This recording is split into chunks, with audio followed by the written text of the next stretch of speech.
प्यारे बच्चों, good morning.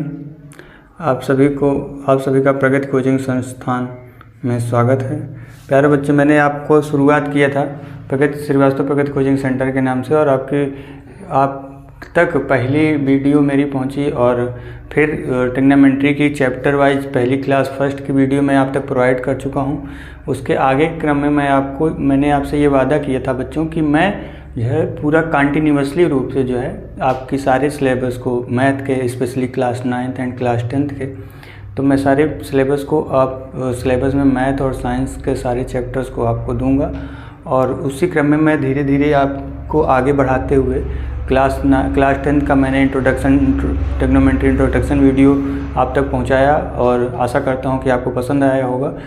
और उसके बाद मैं उसके नेक्स्ट क्वेश्चन से आपको शुरुआत करता हूं। और चूँकि मैंने उस इंट्रोडक्शन वीडियो में जो है आपका पूरा जो है थ्योरम का इंट्रोडक्शन दिया था, और उसके बाद मैं आपको पहली सवाल से सॉल्व कराना शुरू किया था। फर्स्ट प्रॉब्लम मैं सॉल्व करा चुका था।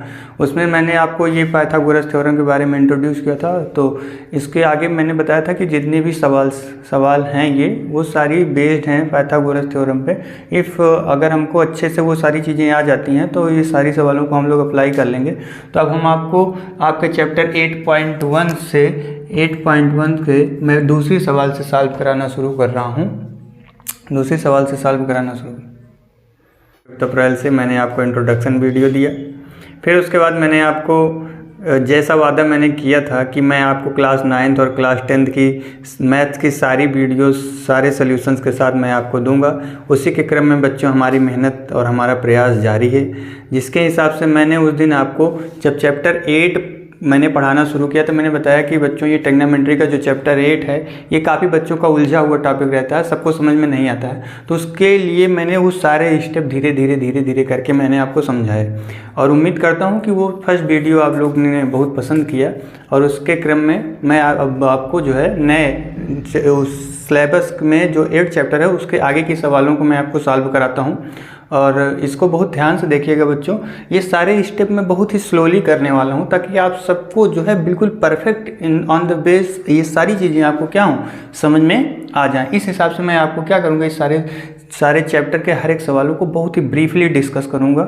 और ब्रीफली डिस्कस करने का मीन्स स्लोली डिस्कस करने का, तो ताकि आप आराम से रिलैक्सेबल होकर वो वीडियो देखें और उसको जो है एंजॉय करें। एंजॉय करके सीखने का मीन्स बच्चों की ये है कि अगर आप एंजॉय करके कोई चीज़ सीखते हैं तो काफ़ी लंबे समय तक वो सारी चीज़ें याद रहती हैं। तो उसके लिए हमने पिछले अपने ट्रिग्नोमेट्री के क्लास फर्स्ट में मैं आपको पूरा थियरी बताया था, जिसमें थियरी जो मेन थियरी थी वो थियरी थी पाइथागोरस थ्योरम की। पाइथागोरस थ्योरम में मैंने आपको सारी चीज़ें बताई कि ये बेस्ड होता है राइट एंगल ट्रायंगल पर, जिसमें एक 90 डिग्री का एंगल होता है, उसके जस्ट सामने वाली साइड होती है हाइपोटेनस। और मैंने बताया था कि हाइपोटेनस फिक्स होती है, और जो परपेंडिकुलर बेस होता है उस फिक्स नहीं होता है, क्योंकि वो एक्यूट एंगल पर बेस करता है। और हम ये डिपेंड करेगा मैंने कौन सा एंगल लेके रखा है। इट मीन्स मैंने अगर एंगल P लेके रखा है तो इसके जस्ट सामने वाली साइड ये आपका परपेंडिकुलर होगा। ओके, ये सारी बातें मैं पिछले क्लासों में कर चुका हूँ। आप उस क्लास को देखेंगे, थोड़ा स्लोली देखेंगे तो आपकी सारी चीज़ें, सारी प्रॉब्लम, वो सब सारी चीज़ें दूर हो जाएंगी। उस दिन मैं एक सवाल में उसमें सॉल्व कराया था, अब उसके आगे के सवालों को मैं सॉल्व कराने की कोशिश करता हूँ। बहुत ही डीपली सॉल्व कराऊंगा, एकदम स्लोली रूप में। आप देखेंगे तो आपको बहुत ही मज़ा आएगा बच्चों। चलिए तो सॉल्व करते हैं और देखते हैं इस सोल्यूशन को कैसे किया जाए। इन क्वेश्चन को मैं आपको पहले समझाने की कोशिश करता हूँ।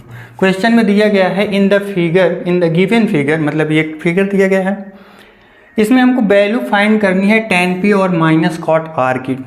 तो आप देखेंगे ये फिगर में tan p और माइनस कॉट r की ये फिगर दिया गया है। तो आप देखेंगे PQAR जो ये ट्रायंगल के रूप में दिख रहा है, वो भी दिख रहा है। कौन सा ट्रायंगल दिख रहा है? राइट एंगल, क्योंकि मैंने बताया था राइट एंगल ट्रायंगल ऐसा होता है जिसका एक एंगल जो है 90 डिग्री होता है। और मैंने ये भी बताया था कि 90 डिग्री एंगल फॉर्म कब होते हैं। तो जो है 90 डिग्री एंगल जब कभी दो लाइनें आपस में बिल्कुल परपेंडिकुलर इंटरसेक्ट करती हैं, तब वहाँ पर 90 डिग्री एंगल फॉर्म होता है। अब इसमें देखिए एक इसकी साइड दी गई है PQ साइड। अभी डिपेंड नहीं करेगा कि कौन है परपेंडिकुलर कौन है बेस, बट ये फाइनली है कि hypotenuse, that is it means PR is the hypotenuse that is fixed। अब आगे देखेंगे पी क्यू, ये नहीं फिक्स है बट इसकी वैल्यू दी है 12 सेंटीमीटर और इसकी वैल्यू हमको फाइंड करना है। मैंने पिछले क्लास में ही बता दिया था कि राइट एंगल ट्रायंगल में आपको मैक्सिमम 2 ही साइड देगा और थर्ड साइड से आपसे क्वेरी करेगा। तो थर्ड साइड क्वेरी भी किया है, उसके आगे देखते हैं। इसमें पहले ये करेंगे जो गिवन है उसको, कोई भी प्रॉब्लम सॉल्व करने के लिए जो भी क्वेश्चन में गिवन होता है पहले हमको उसको बखूबी समझ लेना चाहिए कि गिवन क्या है। तो गिवन है बच्चों, गिवन क्या है उसको देख लेते हैं। गिवन है आपको इन राइट एंगल ट्रायंगल में पी क्यू की वैल्यू गिवन है। पी क्यू की वैल्यू क्या है 12 सेंटीमीटर और पी आर की वैल्यू क्या है, पी आर की वैल्यू क्या है 13 सेंटीमीटर। ये 2 वैल्यू दिए हैं, हमको क्यू आर की वैल्यू क्या करना है, निकालना है, क्यू आर की वैल्यू फाइंड करना है। तो ये अब हमको फाइंड करना है। तो देखेंगे हमको पता है ये ट्रायंगल में हम पाइथागोरस थ्योरम लगा सकते हैं। तो ये तो फिक्स हो गई बच्चों की ये है हाइपोटेनस, यानी कर्ण की वैल्यू तो हमको मिल गई, लंब और आधार की वैल्यू ही चाहिए। तो उनमें से एक वैल्यू मिली, आधार की निकालना है, इट मीन हमको क्यू आर की वैल्यू निकालना है। जब कभी भी बड़ी साइड दी होती है और कोई भी दूसरी छोटी साइड को ज्ञात करना होता है तो इसके स्क्वायर में हम इसके स्क्वायर को सब्ट्रैक्ट कर देते हैं। तो वही करेंगे बच्चों, इसका स्क्वायर मीन्स पी आर का स्क्वायर माइनस पी क्यू का स्क्वायर। अब देखेंगे क्यू आर की वैल्यू, यहाँ पे पी आर की वैल्यू कितना दी है 13 सेंटीमीटर और यहाँ पर क्यू आर की वैल्यू कितनी दी है, पी क्यू की वैल्यू कितनी दी है 12 सेंटीमीटर। अब इसका स्क्वायर, मैंने आपको पिछले वीडियो में बताया था कि मैथ पढ़ने की बहुत सारी बेसिक चीज़ें होती हैं, उनमें हमको कुछ ना चीज़ें हमको लर्न कर लेनी होती है। जैसे मैंने बताया था कि स्क्वायर लर्न कर लेना चाहिए, क्यूब लर्न कर लेना चाहिए। तो इस सब, क्योंकि अगर लर्न रहेगा तो हम डायरेक्टली वैल्यू पुट कर देंगे, उसमें हमको कोई ज़रूरत है नहीं करने की। तो 13 का स्क्वायर होता है 169 और 12 को होता है 144। अब देखेंगे ये 44 को सब्ट्रैक्ट करिए 169 में, तो 9 में 4 सब्ट्रैक्ट करेंगे तो आएगा 5 और से यहाँ बचा 5 में 4 सब्ट्रैक्ट करेंगे तो 1। और देखिए बच्चों कि अब इसका स्क्वायर तो हो गया 13 का 169 और 12 का स्क्वायर हो गया 144। जब हम इसको सब्ट्रैक्ट करेंगे तो आएगा 25 और ये 25 जो वैल्यू आई है क्यू आर स्क्वायर की है, नॉट क्यू आर स्क्वायर की वैल्यू है। तो अगर हमको क्यू आर की वैल्यू निकालना हो तो कभी भी याद रखिएगा, अगर बराबर के इधर स्क्वायर है, इक्वल के इधर स्क्वायर है, हम उसको उधर सेंड करते हैं तो हो जाएगा स्क्वायर रूट के अंदर। तो इसका मतलब 25 इसके अंदर आ जाएगा स्क्वायर रूट के अंदर। तो क्यू आर की वैल्यू फिर क्या हो जाएगी, इसका स्क्वायर रूट होता है 5, तो it means I will find 5। Q R की वैल्यू क्या आ गई 5 सेंटीमीटर। अब हमसे जो पूछेगा वो हम लोग क्या कर लेंगे, फाइंड कर लेंगे। तो देख लें स्पेशली tan p और माइनस कॉट r की वैल्यू क्या है पूछा है। तो tan p होता क्या है, पहले ये हमने बताया था, जो शॉर्ट ट्रिक आप उसको यूज कीजिए। ये था साइन, ये था कॉस, ये था tan, ये था कॉसेक, ये था सेक, ये था कॉट। तो मैंने बताया था शॉर्ट ट्रिक में कि पंडित बद्री प्रसाद हर हर बोले। अगर हमको ये तीनों की वैल्यू पता है तो इसके बाद मैं इसको रिवर्स करके उसके जो अदर जो 3 साइड्स होते हैं उसकी वैल्यू क्या कर लेंगे, फाइंड कर लेंगे। तो हमको चाहिए tan में आप देखेंगे p अपान p होती है वैल्यू। तो tan p में हमको ध्यान से देखिएगा, एंगल p ले रहा हूँ, ठीक है। तो परपेंडिकुलर हमको ढूंढना है।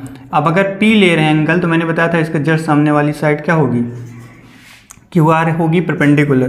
तो हमको लेकर क्यू आर की वैल्यू क्या है, अब यहाँ पे होगा क्यू आर अपान tan p में देखिए b और बेस क्या है, यहाँ पे बेस, जब ये मैंने ले लिया परपेंडिकुलर तो ये बेस है, क्योंकि हाइपोटेनस तो फिक्स होता है। तो ये हो गया आपका पी क्यू, ये आ गया tan p की value I Q R upon P Q minus cot R की वैल्यू क्या होगी। अब हम एंगल ले रहे हैं आर वाला, तो मैंने बचा जो एंगल लेंगे उसके जस्ट सामने वाला साइड परपेंडिकुलर होगा। तो पी क्यू तो परपेंडिकुलर हो जाएगा, तो पी क्यू हो जाएगा परपेंडिकुलर। कॉट की वैल्यू होती क्या है, कॉट इसको उल्टा कर देंगे तो ये हो जाएगा बेस अपान परपेंडिकुलर। तो ये हो जाएगा क्या, ये हो गया परपेंडिकुलर, तो ये हो गया बेस। तो इसका मतलब क्यू आर और पी क्यू, ये हो गया बेस, ये हो गया परपेंडिकुलर पी क्यू। अब यहाँ पे देखिए पी क्यू आर की वैल्यू है कितना 5 और पी क्यू की वैल्यू क्या है 12 और माइनस फिर यहाँ पे इसकी वैल्यू क्या है, क्यू आर की वैल्यू है 5 और पी क्यू की वैल्यू क्या है 12। अब देखिए यहाँ पे मैंने ले लिया क्या 12 हो गया आपका एलसीएम, तो आया -5 is equal to 0 upon 12 is equal to 0। That is the answer. तो बच्चों मैंने सेकंड क्वेश्चन का सोल्यूशन आपके सामने कराया। अब आइए नेक्स्ट क्वेश्चन पे चलते हैं, उसको ध्यान से देखिएगा। नेक्स्ट क्वेश्चन, पहले मैं आपको क्वेश्चन को ब्रीफली समझा देता हूँ कि क्वेश्चन है क्या। क्वेश्चन थर्ड में आपसे पूछा गया है कि आपको वैल्यू दी गई है साइन ए की वैल्यू दी है 3/4। तो क्वेश्चन ने पूछा है then find the value of cos A and tan A। तो cos A और tan A की वैल्यू फाइंड करना है। तो देखते हैं सोल्यूशन में कैसे करते हैं हम लोग। सोल्यूशन में सबसे पहले मैंने बताया कि वो चीज़ें लिख लेते हैं जो हमको गिवन होती हैं। तो गिवन में क्या है वो देखिए, गिवन में है sine A is equal to 3/4। अब आप बताइए साइन A की वैल्यू होती क्या है। स्पेशली मैंने बोला है कि ये trigonometry based on the right angle triangle. तो ये साइन A की वैल्यू होती क्या, पहली बात तो साइन A पता चलेगी। साइन मतलब होता क्या, perpendicular upon hypotenuse. It mean 3 है परपेंडिकुलर और हाइपोटेनस है 4। तो अब मैं फाइंड कर लेता हूँ एक छोटा सा राइट एंगल ट्राइंगल जिसमें, क्योंकि हमको दो साइडें पता चल गई, एक परपेंडिकुलर एक हाइपोटेनस। तो ABC में आप देखेंगे तो एक आपका परपेंडिकुलर 3 हो गया और हाइपोटेनस 4 हो गया। हमको BC की वैल्यू, नहीं BC मीन्स क्या, बेस की वैल्यू चाहिए होती है। तो इसको फाइंड कर लेते हैं। कौन सा फार्मूला यूज करके, पाइथागोरस थ्योरम यूज करके। तो पाइथागोरस थ्योरम में BC का जो हमको फाइंड करना है, BC स्क्वायर होता क्या है। अब BC स्क्वायर में से इस बड़ी स्क्वायर में से इसको क्या कर देना, सब्ट्रैक्ट कर देना। तो बड़ी स्क्वायर है, बड़ी साइड है AC square minus AB square. और आप देखेंगे ध्यान से तो AC की वैल्यू आपको दे रखा है 4 और AB की वैल्यू दे रखा है 3 और यहाँ पे ये है BC स्क्वायर की value. BC square is equal to 16 minus 9। अब देखिए BC स्क्वायर की वैल्यू आ जाएगी कितना, 7। तो BC की वैल्यू कितना आ जाएगी, √7। यहाँ हमको पता चल गई BC की वैल्यू √7।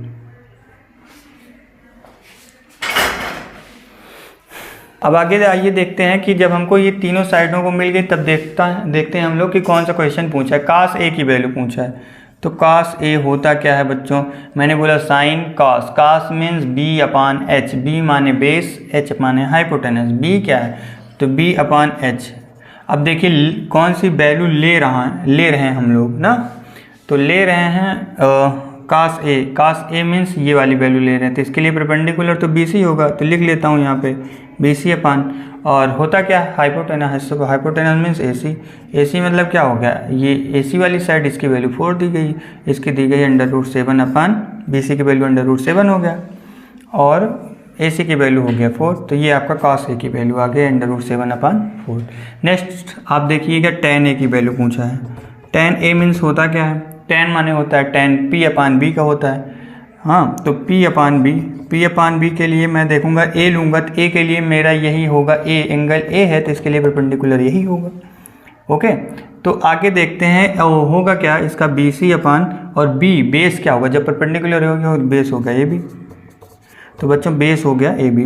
देखते हैं वैल्यू क्या है, BC की वैल्यू तो है √7 और AB की वैल्यू है 3। तो आपका ये दोनों जो होगा ये आंसर हो जाएगा। इस तरीके से आपके 3 क्वेश्चन सॉल्व हो गए हैं। अब आइए नेक्स्ट क्वेश्चन पे चलते हैं। आइए बच्चों क्वेश्चन नंबर 3 को हम लोग सॉल्व करते हैं। पहले मैं आपको क्वेश्चन को समझा देता हूँ कि क्वेश्चन है क्या।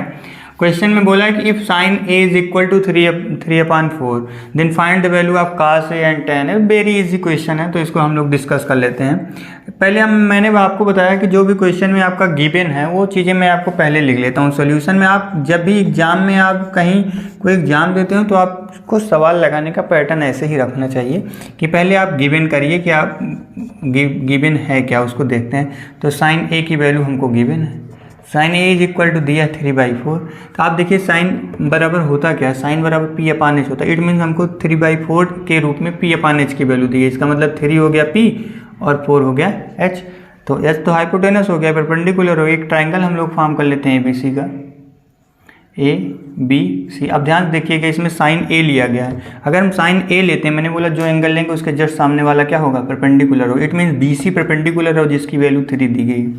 ओके, और हाइपोटेनस की वैल्यू क्या दी गई है, 4। तो अब देखेंगे ध्यान से किसकी वैल्यू नहीं दी गई है वैल्यू AB की। तो AB क्या है, यहाँ पे AB की वैल्यू हमको 3 साइडों में से 2 साइड दी गई है। थर्ड साइड हमको फाइंड करना है, वेरी इजी।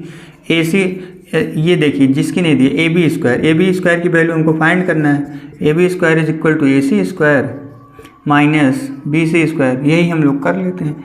ए बी स्क्वायर की वैल्यू निकालना है तो ए सी की वैल्यू तो 4 दिया गया है, 4 के स्क्वायर कर देते हैं। बी सी की वैल्यू 3 दिया गया है, इसका स्क्वायर कर देते हैं। ये हो गया 16, ये हो गया 9। ए बी स्क्वायर हो गया आपका, A B square is equal to 7, A B is equal to √7। It means हमको वैल्यू आ गई √7 की। ओके, अब हमसे कोई जब हमको तीनों साइडें पता हो जाती हैं तो हम लोगों को ये चेक करना चाहिए कि क्वेश्चन पूछा क्या है। क्वेश्चन में पूछा गया cos A और tan A की वैल्यू, तो हम लोग फाइंड करते हैं cos A और tan A। तो देखेंगे बच्चों, cos A is equal to, तो cos इज इक्वल टू क्या होता है पहले ये तो पता करें। cos इज इक्वल टू होता है B/H। B it means based, H it means hypotenuse.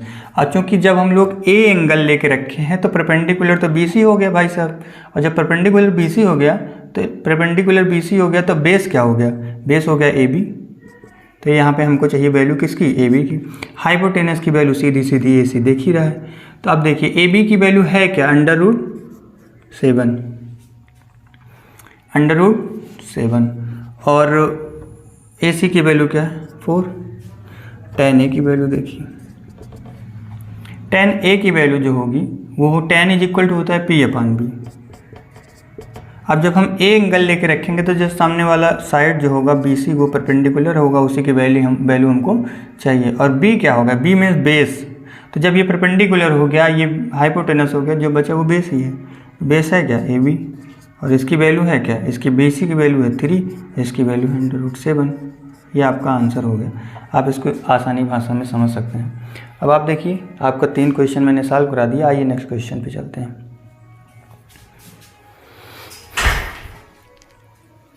बच्चों, अब हम लोग क्वेश्चन 4 को सॉल्व करने चल रहे हैं। बहुत ही इंपॉर्टेंट क्वेश्चन है, कई बार एग्जाम में आ चुका है, बोर्ड एग्जाम में भी ये इंपॉर्टेंट क्वेश्चनों में से एक रहा है। अब इसको ज़रा ध्यान से देखिए। कई बार एग्जामिनर क्या होता है, बच्चों को डराने के लिए क्वेश्चन दे देते हैं। इस क्वेश्चन में कुछ नहीं है, मात्र आप अपने मन से डर निकालिए तो आपको सारी चीज़ें साफ साफ दिखने लगेंगी क्या हैं, कैसे सॉल्व किया जाता है। आइए हम आपको सिखाते हैं बहुत ही आसान भाषा में। बिल्कुल डरने की ज़रूरत है ही नहीं, इस क्वेश्चन में कुछ नहीं है। इसमें देखिए, आइए ये देखिए सॉल्यूशन में गिवन है, आपको मैंने बोला है कि गिवन आप पहले लिख लेंगे। तो गिवन है 15 cot A is equal to 8। Value किसकी दे रखी गई है बेटा, 15 cot A की। तो देखिए 15 cot A की वैल्यू क्या दी गई है, 8। अगर मैं आपसे पूछूं कि 15 cot A की वैल्यू 8 तो दी गई है, बट cot A की वैल्यू क्या होगी उसको ध्यान से देखा जाए तो cot A is equal to हुआ 8/15। ऐसा क्यों, क्योंकि अगर कोई चीज़ इक्वल के इधर प्लस में है तो उधर जाएगी माइनस में होगी, इक्वल के इधर माइनस में है उधर जाएगी प्लस में होगी, इक्वल के इधर मल्टीप्लाई में है तो उधर जाएगी तो डिवाइड में होगी। वही सारी चीज़ें देखिए, 15 जो है काट से मल्टीप्लाई में था तो मैंने इक्वल के उधर भेजा था, कहाँ पहुँच गई ये डिवाइड। अब आपको सारी चीज़ें कहानी साफ साफ समझ में आ गई होंगी कि काट ए की वैल्यू मिल गई, इट मीन्स सब कुछ मिल गया। आप बताइए काट होता क्या है, काट तो tan का उल्टा होता है ना बेटा। तो tan की वैल्यू होती तो P/B, तो काट की क्या हो जाएगी B/P। गुड।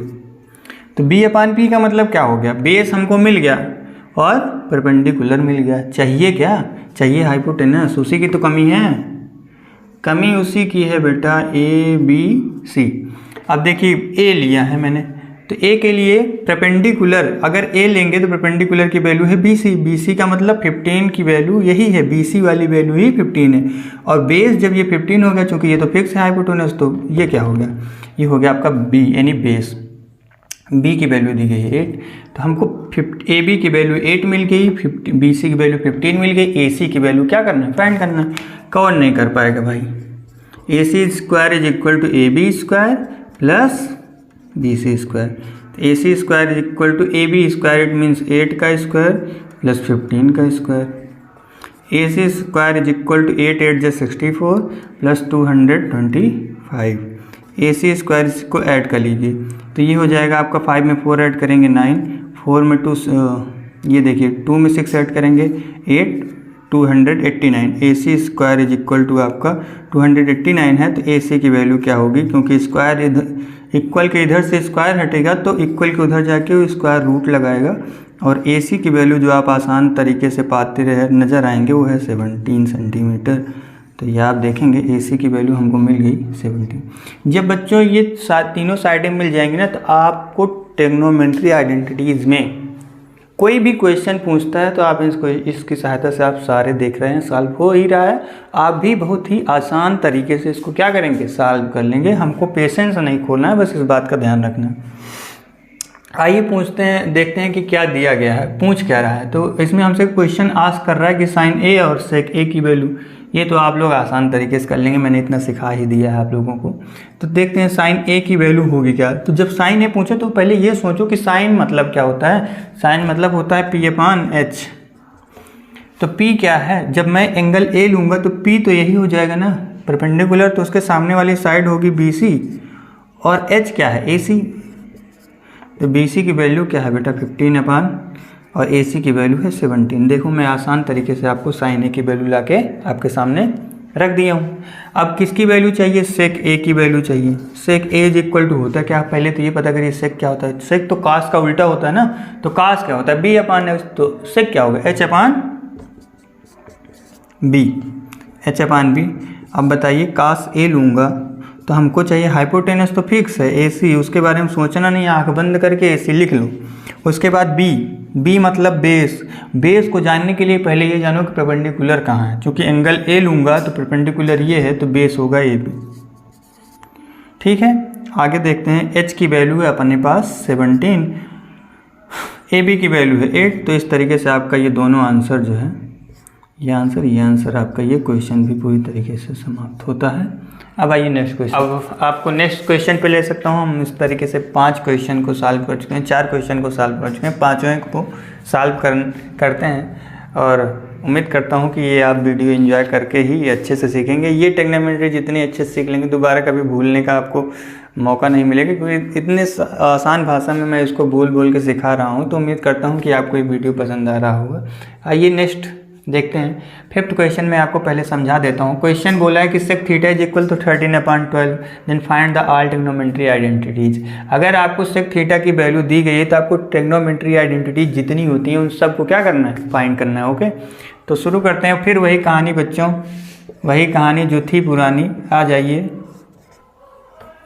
दिया है आपको गिवन क्या है, सेक थीटा की वैल्यू क्या है 13/12। बस कड़ी से कड़ी को मिलाते चलिए, एक जॉइंट को ढूंढिए, दूसरे जॉइंट कहाँ जा रहे हैं इसको ढूंढते रहिए। तो मैं उसी को आपको सिखा रहा हूँ। सेक थीटा दिया गया है, थोड़ा माइंड पे स्ट्राइक करेगा आपका। सेक थीटा मीन्स होता क्या है, पहले तो ये पता चले सेक मीन्स क्या होता है। सेक तो कास का उल्टा होता है, तो कास की वैल्यू तो B/H होती है, तो बच्चों सेक की वैल्यू क्या होगी, H/B। इसीलिए मैं आपको ये फार्मूला बता दी हूँ, जिससे आप भी बहुत ही अच्छे तरीके से कोई भी क्वेश्चन सॉल्व कर लेंगे।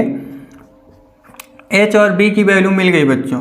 चाहिए क्या हमको, परपेंडिकुलर। ध्यान देखिए, H और B की वैल्यू तो मिल गई है, ABC में हमको H तो फिक्स हो गया भाई, इसकी वैल्यू 13 है और B की वैल्यू है 12। ठीक है, यानी बेस की वैल्यू क्या है 12। अब देखो बच्चों, यहाँ पे वो फंडा नहीं है, एंगल कोई नहीं दिया है, तो आप इसको बेस को यही मानिएगा। ठीक है, इसके 12। अब इसकी हमको परपेंडिकुलर की वैल्यू नहीं, AB² is equal to AC² minus BC²। AB² is equal to 13 का स्क्वायर माइनस और 12 का स्क्वायर। देखेंगे 169 माइनस 144, AB² की वैल्यू आ रही होगी 25। तो AB की वैल्यू क्या हो जाएगी, ये स्क्वायर रूट में आ जाएगा 25। AB मीन्स 5, ये आ गया आपका AB 5 सेंटीमीटर आ गया। अब आइए, जितनी भी ट्रिग्नोमेट्री होती हैं आपको पता है कितनी होती हैं बच्चों, 6 होती हैं। साइन होता है, कॉस होता है, टैन होता है, कॉसेक होता है, सेक होता है और कॉट होता है। तो साइन होता है क्या, देख लीजिए आप, P/H। P क्या है, P आपका परपेंडिकुलर है, परपेंडिकुलर क्या है 5, तो 5/12 आ गया। H क्या है 13। दूसरा कास क्या होता है बच्चों, ध्यान से देखिएगा। कास तो होता है B/H, लिख लीजिए फटाफट, 15 जो है कास B/H हो गया। B क्या है, बेस क्या है 12, H क्या है 13। टैन क्या होता है, P/B होता है। P/B की वैल्यू जो है हम लोग लिख लेते हैं P/B। P मतलब परपेंडिकुलर, अब B मतलब बेस, परपेंडिकुलर हो गया 5, बेस क्या हो गया, P/B की वैल्यू क्या होगी 5/12। कॉसेक थीटा की वैल्यू तो साइन की उल्टा होता है, तो साइन थीटा की वैल्यू जो है आप देखेंगे 5/13 आया तो इसका कर लीजिए 13/5 बिना कुछ सोचे समझे आप फटाफट इसको रिवर्स कर दीजिए।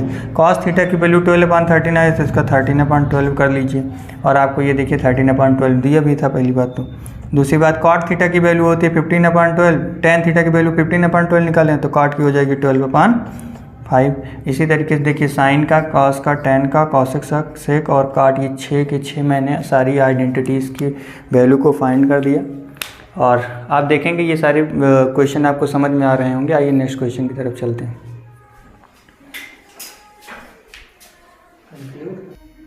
बच्चों अब हम लोग नेक्स्ट क्वेश्चन पे आए हैं, क्वेश्चन 6 है और ये बहुत ही इंपॉर्टेंट क्वेश्चन है।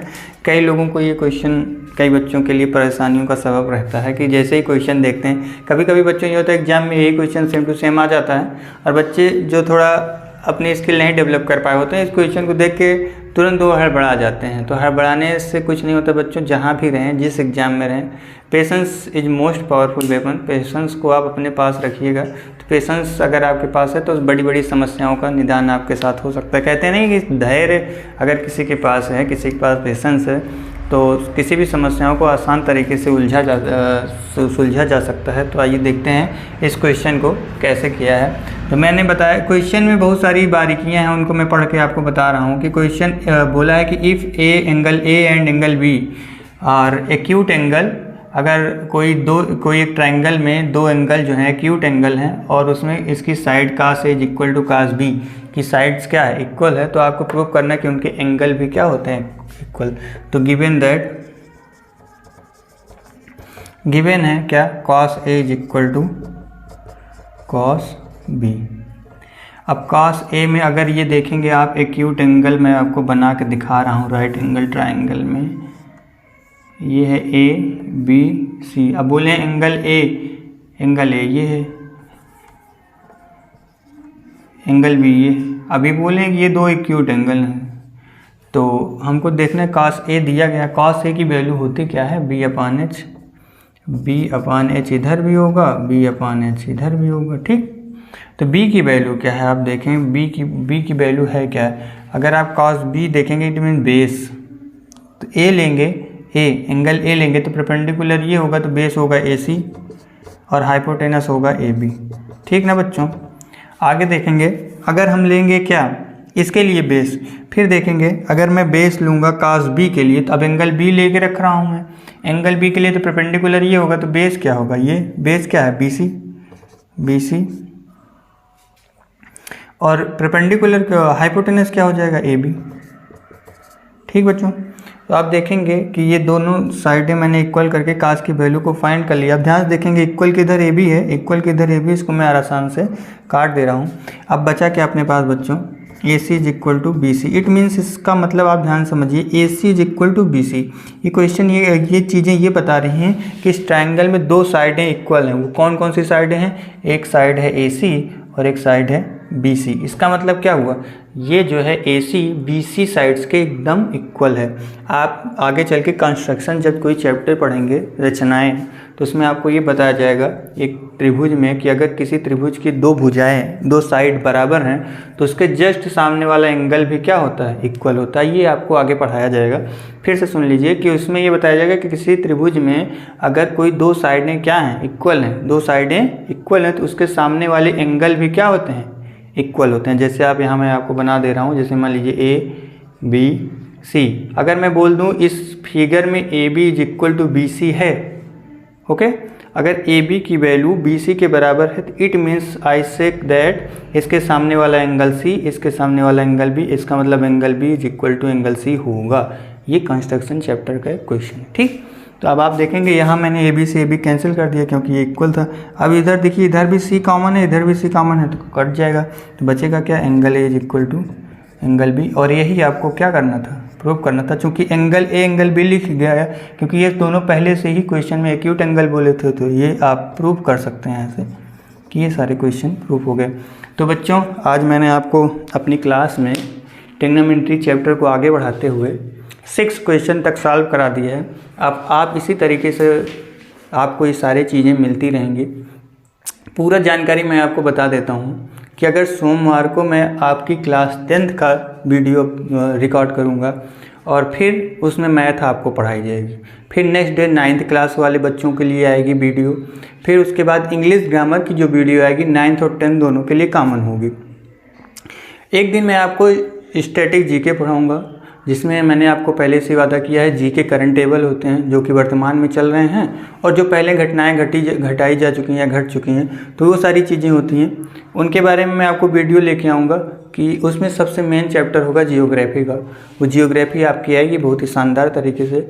उसके लिए आप थोड़ा वेट कीजिए, हम लोग उसी कोशिश में जुटे हुए हैं। जो भी कमियां हैं बच्चों, उनको नज़रअंदाज करते हुए आप अपने सिलेबस को देखें, अपने क्वेश्चन कंटेंट को देखें, कंटिन्यू ये वीडियो देखें। अगर नहीं समझ में आता तो रिवाइव करके बार बार देखें, तब आपको ये सारी चीज़ें अच्छी लगेंगी और उम्मीद करता हूँ कि ये सारी चीज़ें समझ में आई होंगी।